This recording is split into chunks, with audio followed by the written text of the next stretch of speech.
come outside today to read chapter 21 because it's so beautiful. So I hope you can see me all right. You see, Jack grew older and I did not. It was always the way with friends, and it was always hard. I never got used to it. After a year or two of knowing him, Jack started to wear long trousers. A year or two after that, he grew a wispy moustache and his voice became deeper. As far as he knew, I came to visit my aunt most weekends. I had several periods where I said I was recovering from a mystery illness which required longer stays to benefit from the sea air, and there were always the summer holidays. Jack would even come to our house in the woods. Mam liked him, but she was wary. She was not keen on anyone getting too close. "It will end badly, Alva," she would warn. I did not want to believe her. Jack would be different, I was sure of it. If Jack thought it odd that I did not grow taller or grow hair on my legs, he said nothing. Not so his mother, though. Alfie Monk, your mother not feeding you or summit?"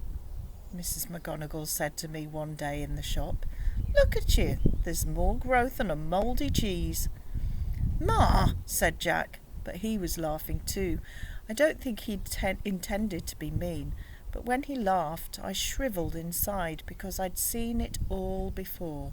The suspicion, the mistrust, the gradual or sometimes sudden withdrawal of friendship from the strange boy who does not get older.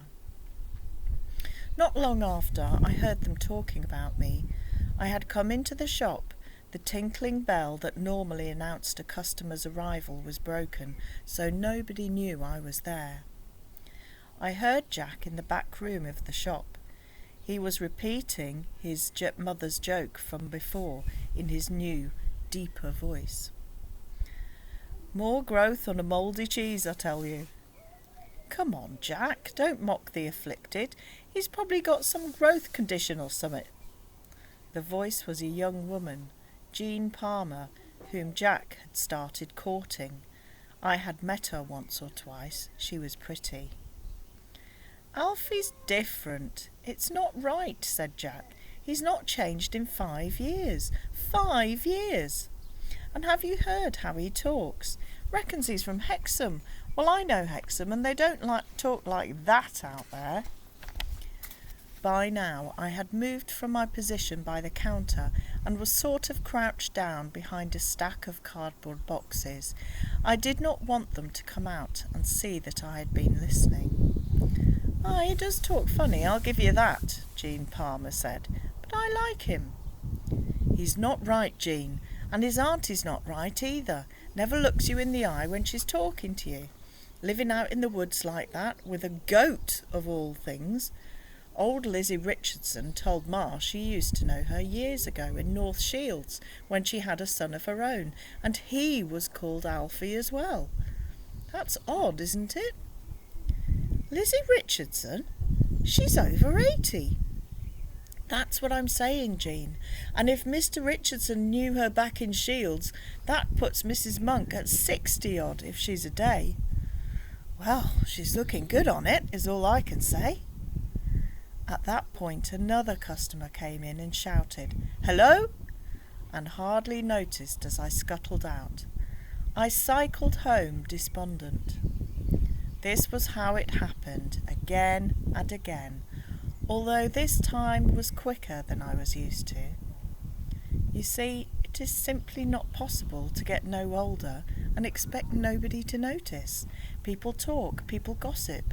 You can often get away with it for much longer than you might expect, but eventually people behave just like, well, people.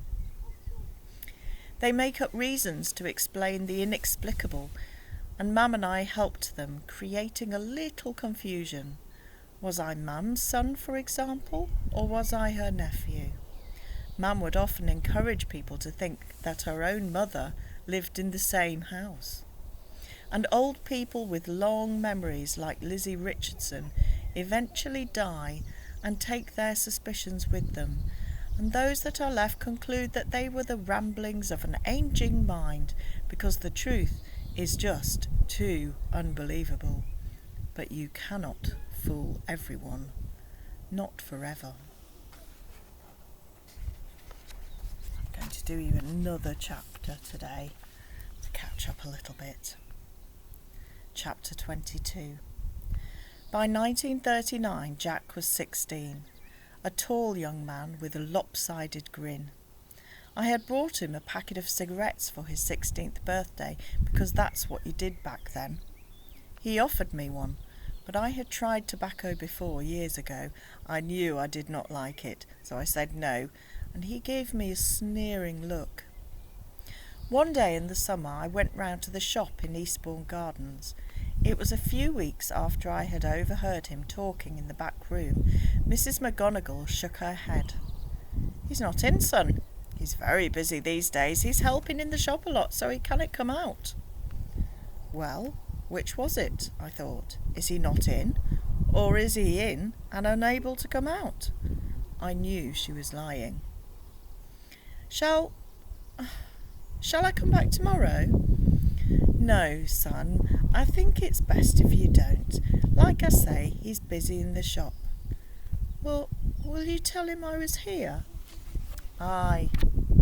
Her attention had already switched to the next customer. "Mrs. Abercrombie, how's your little Queenie? Hey, have you heard the news about Mr. Hitler? There's going to be an announcement later." Then I heard it. A girl's laugh, a giggle from the back room. The door to the back was closed, but not shut tight, and the noise came through easily. So did the smell of cigarettes. I knew then, just as you know now, that they were laughing at me, that Jack was there with Jean, and I understood. He did not want to hang around with a boy who looked like he was 11. A boy who would not be allowed into dances, a boy who did not smoke, a boy who was not interested in girls, a boy who was just, well, a boy, a strange boy. That was me, is me. I swallowed hard and took a deep breath. It had happened before, but I was still angry. I was outside when Jack and Jean came out of the shop door and went in opposite directions. I watched him walk off up the street, my cheeks burning with shame. Centuries of staying in the shadows, of not causing a fuss, were cast aside, and I ran to catch up. "Hey!" I shouted. "Hey, Jack!" He turned. "Oh, hello, Alfie." I could see he was blushing. What should I say now? I had not worked this out. For a moment we stood facing each other, me still a boy in shorts, and he a young man. He took a languid drag on his cigarette and looked down at me. He was much taller.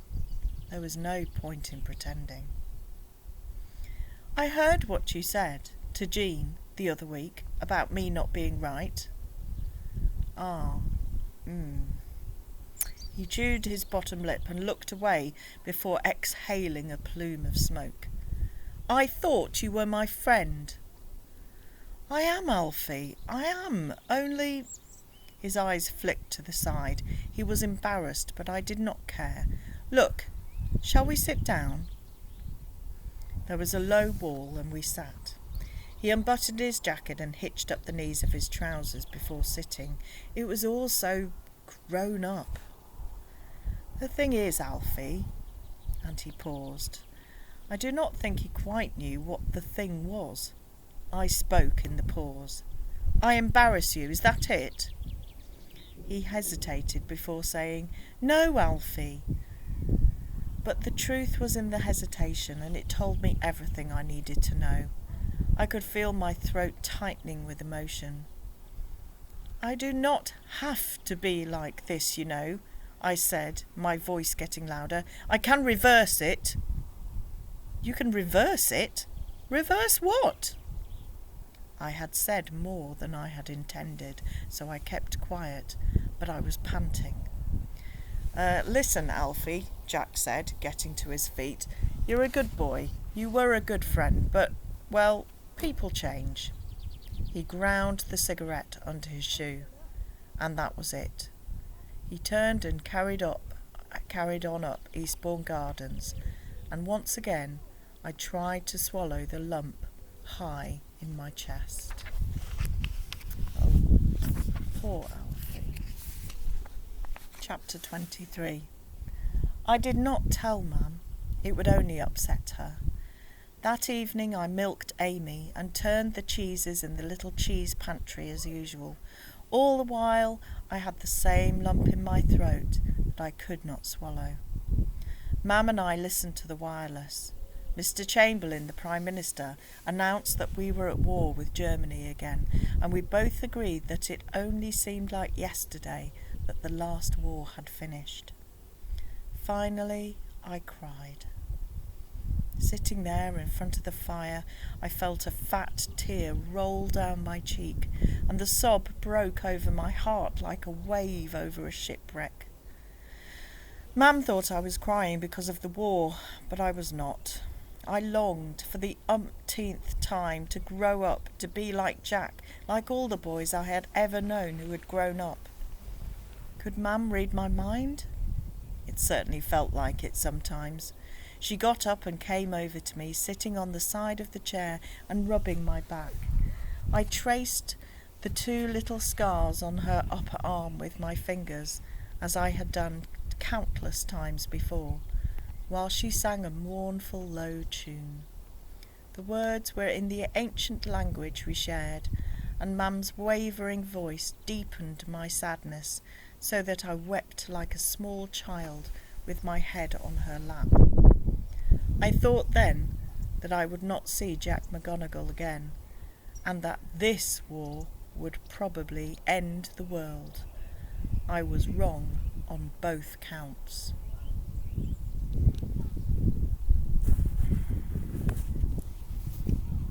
I wonder if we're back to the present. Oh no, chapter 24 is next, and it's still Alfie. So I wonder what's going to happen. Okay, have a lovely weekend, everybody. I'll see you soon. Oh, is that the folder? Let's go. It is. We made a little airspace Okay. with the back door. Oh, good idea, yes. We've made it open too, which doesn't look too bad, but now we can get in through the back of the office now. Fantastic.